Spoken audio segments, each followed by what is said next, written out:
Thank you for joining us on Newsline. We are broadcasting live on NBT, Radio Thailand FM 88 and on NBT World. It's Friday, December the 11th, and you're with me, Tra Chirakalsan.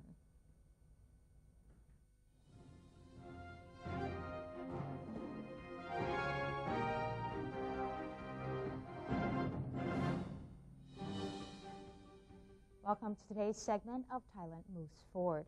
In our first story, Prime Minister General Prayut Chan-o-cha has been very pleased that Thais nationwide are going to join the cycling campaign Bike for Dad today. Spokesperson to the Prime Minister's office, Major General Sansern Kaew-Kamnert, said more than 100,000 people have registered for the campaign, which will take place today. According to him, General Prayut has shown concern for those riding at night, saying that bicycles must be equipped with neon lights to allow other vehicles on the road to notice them. People planning to witness His Royal Highness Crown Prince Maha Vajiralongkorn's kicking off the campaign and greet him along the cycling route are advised to strictly follow security rules for the sake of His Royal Highness' safety. His Royal Highness Crown Prince has earlier expressed some concerns towards the upcoming event. He urged all cyclists to be mentally and physically ready, study all routes, have their bike checked, get enough sleep, and understand the traffic law. Cycling activity will be held simultaneously in all provinces nationwide today, from 3 p.m. onwards. In Bangkok, the ride will begin at the Royal Plaza and pass through several major areas such as Ratchaprasong, Chulalongkorn University, Bangkok's Chinatown or Yawarat, Wong Vian Yai, and the Democracy Monument. Then it will return to the Royal Plaza for a total length of 29 kilometers. In other provinces, the ride will start in front of the Provincial Town Hall and pass through religious structures and other important places. The total length is also 29 kilometers. Those who are not joining Bike for Dad are asked to avoid going to the aforementioned places. Furthermore, the Ministry of Foreign Affairs has reported that nearly 10,000 people have registered to participate in Bike for Dad activities in other countries, while a number of foreign diplomats are set to join the event in Thailand. The ministry has indicated that a total of 66 cities around the globe have been preparing to join in the historic event as well. Another 17 cities will only hold an exhibition in commemoration of His Majesty the King's 88th birthday without the bike processions due to legal restrictions and unfavorable weather. The number of participating cyclists who were registered overseas totals 9,805. Tokyo saw highest number of registrants at 499, followed by Los Angeles at 354 and Siem Reap at 255. On the local front, the Ministry of Foreign Affairs and the Directorate of Joint Intelligence of the Royal Thai Armed Forces have extended their invitation to foreign diplomats in Thailand to take part in the cycling event and attend the Khon mass dance performance today. The invitation has been accepted by the ambassadors of 24 countries as well as diplomatic staff and military attaches from 30 countries. In group numbering 199 is set to join in the International Bike Parade from the Royal Plaza to Chulalongkorn University for a distance of 7 kilometers. In the meantime, all agencies involved in the Bike for Dad campaign are on standby, with more than 1,600 medical personnel ready to provide emergency assistance. Department of Medical Services Director General Supand C. Thamma has presented medical staff with arm badges and first aid supplies to be used during the event. The supplies were bestowed by His Royal Highness Crown Prince Maha Vajiralongkorn. A total of 1,610 medical staffers from the Ministry of Public Health, public and private hospitals, and various foundations will provide medical assistance at the event. They will be organized into mobile teams that will bike along the event as well as stationary teams deployed along the biking route. In addition, Bangkok Emergency Medical Service will act as a command center for emergency situations and record the number of accidents. Royal Thai Police spokesperson Police Major General Songpon Wattanachai affirmed that the police will do its best to protect the Crown Prince and the general public during the event. Spectators have been urged not to bring backpacks within the vicinity of the biking route, while cyclists have been told to ride in an orderly manner and refrain from taking pictures while biking to prevent any careless accidents. Food and water will be provided to both cyclists and spectators at 4 venues from noon onwards. The venues are Sanam Sua Pa, Sanam Luang, Nang Leung Horse Racing Stadium, and Lumpini Park. Given the number of road closures, the Expressway Authority of Thailand will waive fees of 11 tollway gates including Yomaraj, Hua Lampong, Sapan Sawang, Urupong, Surawong, Jan, Sathorn, Sukhumvit, Phetchaburi, Rama 4-1 and Rama 4-2 from 9 a.m. to 11 p.m. The MRT subway service will also provide 50% discount fares from noon until midnight, while those bringing a bicycle onto the BTS SkyTrain can travel for free from 6 a.m. to midnight. A total of 1,500 public buses will also provide free rides to passengers throughout the day. More information can be obtained at the hotline 1122. The Embassy of Bangladesh has recently organized a commemorative event, Celebration of Bangladesh, Thailand Shir Buddha Maitri, at the Puttamonton Auditorium in Nakornpatom. The event paid tribute to His Majesty the King on the auspicious occasion of His Majesty's 88th birthday anniversary. It concurrently marks the 40th anniversary of the Bangladesh Embassy in Thailand. The Ambassador of the People's Republic of Bangladesh to the Kingdom of Thailand, Her Excellency Saida Muna Tasnim, delivered a keynote speech highlighting His Majesty the King's great contribution to Buddhism in both Thailand and Bangladesh. She later elaborated to the media the significance of the event. This we have done because this is a special tribute to His Majesty. This is the 40th year of Bangladesh Embassy's establishment in Thailand, and I thought it's most befitting that we pay a tribute to His Majesty, who has really contributed immensely and very sincerely in the promotion of Buddhism and maintained a fraternity with Buddhist Sanghas in Bangladesh. Acting Supreme Patriarch of Thailand, His Holiness Somdet Phra Maharacha Mangkalacharya of Thailand, as well as his Bangladeshi counterpart, His Holiness Sanghanayaka Suthananda Mahathero, also joined the prayer chanting ceremony during the event. Meanwhile, minister attached to the Prime Minister's office, Mom Luang Panada Diskun, stressed that the procession would further tighten the bonds of friendship between Thailand and Bangladesh. Thank you so much for organizing this very special event, extraordinary function celebrating the 88th birthday anniversary of His Majesty the King. So this is to prove that our friendship would be everlasting for a long, long time to come. Officials have expressed satisfaction with the final rehearsal of the funeral ceremony for the late Supreme Patriarch Somdet Prayana Samwan. Air Chief Marshal Chuchat Bunchai, who chairs the committee on the cremation of the late Supreme Patriarch, remarked that the final rehearsal was 98% successful, with the procession marches now in unison.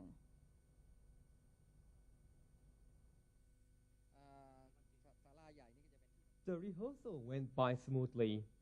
All sides did their parts and completely addressed previous mistakes.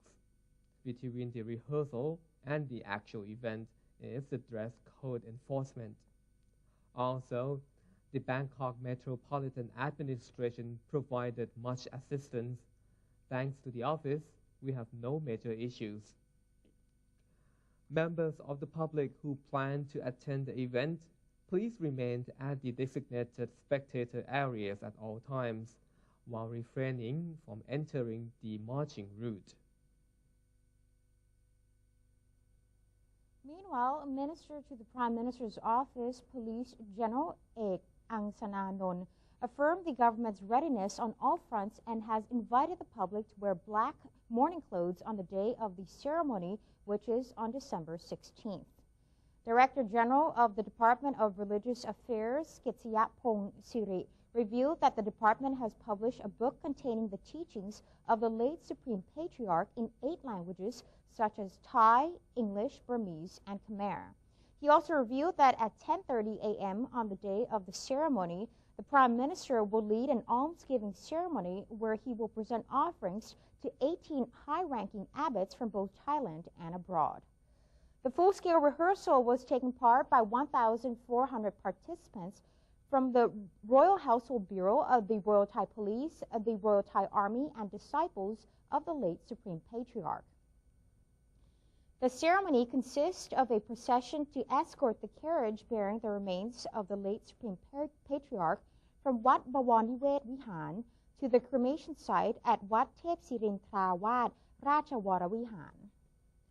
The procession will travel along Phra Sumen Road, turning onto Krung Kasem Road and then onto Tanon Luong Road, entering the south gate of Wat Thep Sirintrawat Rachawara Vihan at 10 a.m.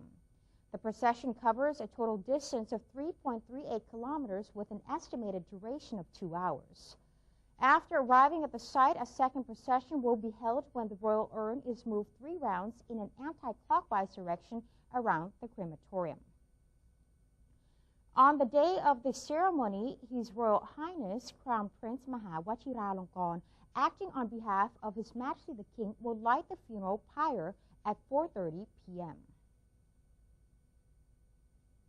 Prime Minister General Prayut Chan-o-cha has shown appreciation to the European Aviation Safety Agency, or ESA, for not imposing a ban against Thai airlines while giving assurances that Thailand will earnestly tackle all problems in its aviation industry. Following ESA's decision to keep Thai-registered carriers excluded from the air safety list, Government spokesperson Major General Sansern Kaokamnert stated that General Prayut has expressed thanks to the agency for recognizing Thailand's determination to solve its aviation safety problems. The Premier cited the resolution as a good sign that will lend support to Thailand's continued efforts to raise its air safety standards. He said Thailand will now work even more closely with European authorities to address not only the points of concern raised by the International Civil Aviation Organization and the U.S. Federal Aviation Administration, but all persisting issues in the Thai aviation system. General Prayut also encouraged all responsible units to continue to put in their best efforts and work together efficiently in a bid to salvage the country's image and reputation in the aviation business. The announcement of ESA was made on Thursday. It came 10 days after the U.S. Federal Aviation Administration downgraded Thailand's safety ratings because the country's civil aviation body failed to tackle flaws in its commercial aviation standards. The Prime Minister and heads of various government agencies paid respect to late King Prathatipok on the occasion of Thailand's Constitution Day. Prime Minister General Prayut Chan-o-cha was accompanied by Deputy Prime Minister General Prawit Wongsuwan and Minister to the Prime Minister's Office Suwapan Tanyuwatana in laying bouquets at the statue of King Prathatipok in front of Parliament. Civil servants, students, and the public have continued to visit the Parliament House to pay respect to the late King who granted Thailand's first constitution. Among the visitors was the director of King Prathatipok's Institute and the National Assembly Club Committee. The heads of the National Legislative Assembly, the National Reform Steering Assembly, and the Secretariat of the House of Representatives also led their members to lay flowers and pay respects to King Rama VII's statue. December 10th of every year marks the day King Prathatipok delivered Thailand's first constitution to the people on December 10th in 1932. Effectively changing the country's political structure from absolute monarchy to a constitutional monarchy. Phuket is currently organizing the 7th Andaman Travel Trade 2015 to promote tourism in the 5 provinces along Thailand's Andaman coast. This year's Andaman Travel Trade, organized under the theme Discover Andaman, Explore Happiness, sees the cooperation between the Tourism Authority of Thailand, or TAT, together with tourism associations in the region. It provides tourism business operators in the 5 Andaman provinces, including Phuket, Phang Nga, Krabi, Ranong, and Trang, to present their new and prominent products and services to over 220 international tour operators from Europe and Asia Pacific. TAT expects the fair to give a positive impression of the tourist attractions in the region, which contribute to 30% of the total tourism revenue in the country. TAT believes next year the industry will continue to grow. Well, this year we expect almost 30 million of tourist arrival this year. But for next year, our objective is on the tourism revenue. This year, our target is 2.2 trillion baht. And next year, we target on the 2.3 trillion baht. So our objective is more on the numbers of the tourism revenue than the numbers of the tourists. Normally, the world known as Phuket is the super magnet. So we, the 5 provinces along the Andaman coast, we have idea to promote not only Phuket but the whole Andaman by choosing the tourist attraction for each provinces to promote it to be like a Andaman cluster. For example, like Ranong, they are famous in a hot spring, so they should do the marketing about that. Plus, they are border province that is can connect to the kind of two country to create the tourist attraction. For Phang Nga, we know that this is the pictureful. Many the national park there that is famous, especially for diving. For example, like a Similan National Park or Surin National Park, that is they can sell by itself. As the tourism outlook is bright for Thailand, especially in the Andaman side with Phuket at the center, the resort island has been undergoing airport expansion with new terminals set to open in May next year, which will double the amount of passengers it can accommodate, up to 12.5 million each year. Building, we will accommodate around 6.5 million passengers per year, but for the completion of the expansion project, we will accommodate around 12.5 million per year. The expansions of Phuket's airport will be completed by 2017. The business sector, environment agencies, and Hat Yai Wityalai School are joining hands in launching a campaign for plastic bag reduction. The campaign is jointly run by CPO, the Office of the Basic Education Commission, and the Green World Foundation. Organizers hope to attract more than 37,000 students from 22 schools to the program this year. CPO Assistant Managing Director Banyat Kamnoon Wat disclosed that Hat Yai Wityalai School had been the latest partner in promoting the plastic bag reduction project. More than 3,800 students in the South have engaged in the effort. Asama Minpan, president of Student Council of Hat Yai Wityalai School, said the campaign corresponded with the school's trash reduction program. She added that 200 students had been selected to take the lead in persuading their peers to help lower the use of plastic and styrofoam containers within the school. The project's progress will be assessed regularly. And that's the end of today's edition of Thailand Moves Forward. Before we take a quick break, let's have a look at the exchange rates and commodity prices.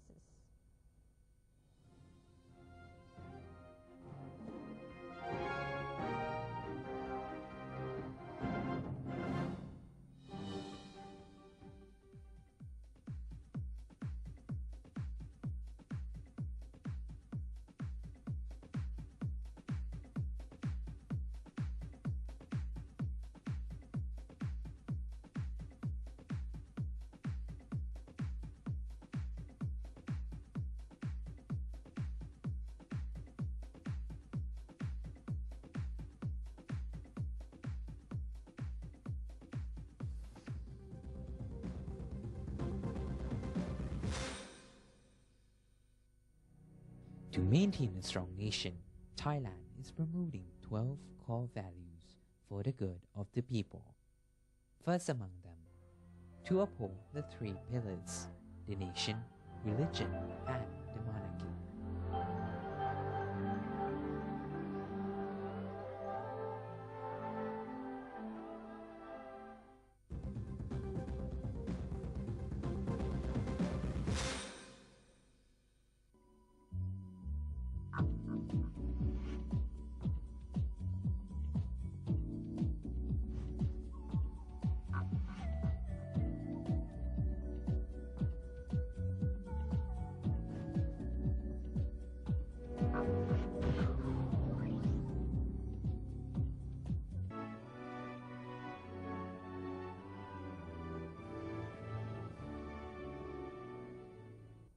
Welcome back. You're watching Newsline.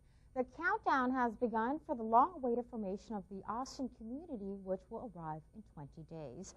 The Energy Minister attended a joint opening ceremony of the Hong Sa power plant in Laos as Thailand looks to secure its energy needs. The Minister of Energy, General Anantaporn Kanchanarat, revealed after witnessing the opening ceremony of Hong Sa power plant that the project was a result of cooperation between Thai private companies and Laotian state enterprises. He said that the Electricity Generating Authority of Thailand, or EGAT, is expected to make purchases of 1,473 megawatts of electricity from the power plant over the next 25 years. In addition, Thailand is set to increase electricity purchases from foreign countries to 7,700 megawatts from 2026 to 2036 in order to strengthen the nation's energy sector.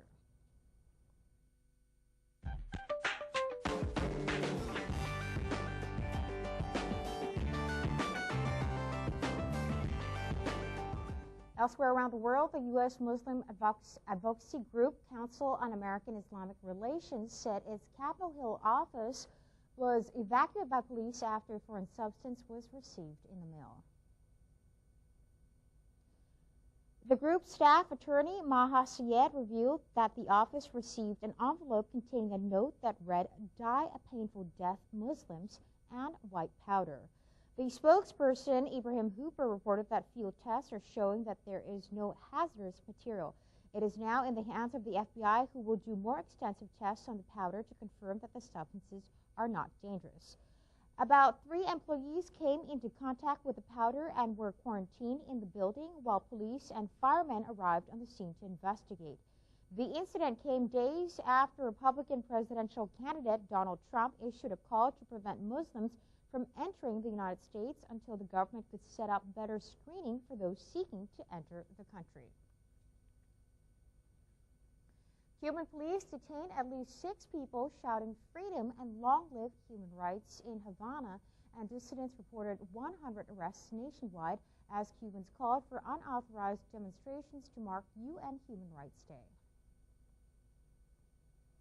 Police and protesters tussled in plain view of journalists as they have each December 10 in recent years. As usual, pro-government counter-demonstrators hurled insults at dissidents as they were shoved into patrol cars and taken away. Dissidents report they are typically detained at home or en route to protests. The Havana demonstrations briefly interrupted traffic and led to pushing and shouting, but there were no noticeable injuries. The Cuban government considers the dissidents paid mercenaries of the U.S. government and says its critics overlook Cuba's guaranteed health care and education, both of which considers human rights on par with the freedom of speech. The Cuban Commission of Human Rights and National Reconciliation reported 1,447 short-term detentions of dissidents in November, the highest monthly total since record-keeping began in 2010. And that's it for today's edition of Newsline. For any comments or suggestions, please feel free to email them to us at newsline.nbt@gmail.com. You can also follow us on Facebook. Just simply type in NNT or check out our website at thainews.prd.go.th/en. We are going to say goodbye with footage of celebrations take place in Oslo, Norway to honor Peace Prize laureates. I'm Kara Tirakosan. Have a wonderful day. Sawasdee ka.